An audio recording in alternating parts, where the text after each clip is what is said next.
Alam na ng magsasaka sa Cordillera ang kanilang gagawin sa tuwing binabalot ng andap ang kanilang mga paninim ayon sa Department of Agriculture. Dagdag pa ng kagawaran, wala naman itong epekto sa pangkahalatang supply ng highland vegetables. Yan ang report ni Gab Villegas.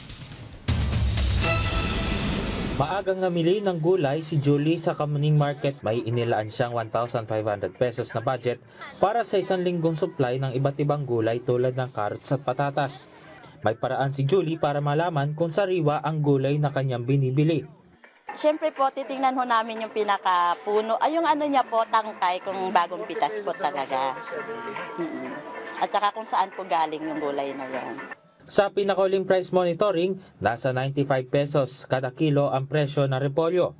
Ang presyo naman ng carrots ay 55 pesos ang kada kilo, habang ang presyo naman ng patatas ay 120 pesos kada kilo. 90 pesos naman kada kilo ang presyo ng sayote. Sa panayam ng Ulat Bayan Weekend kay Agriculture Assistant Secretary Arnel de Mesa, bagamat may mga sakahan na naapektuhan ng frost blanket, ay kaunting bahagi lamang ito ng kabuuang taniman ng gulay sa Cordillera. Kalimitan na dinidiligan lamang ng mga magsasaka ang mga pananim sakaling mabalot ng andap. Wala itong epekto sa pangkalahatang supply ng ating mga highland vegetables. In fact, nakikita natin ngayon na may mga highland vegetables nga na bumababa pa yung presyo dahil marami tayong supply ngayon kagaya ng patatas, ng broccoli at saka ng itong ating repolyo.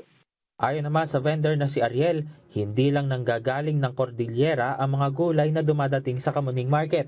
Maraming dumadating na gulay sa iba't ibang lugar. Hindi lang naman isang source ng gulay. Kasi ang Nueva Ecija, meron din silang cauliflower. Nagpuproduce din sila ng broccoli.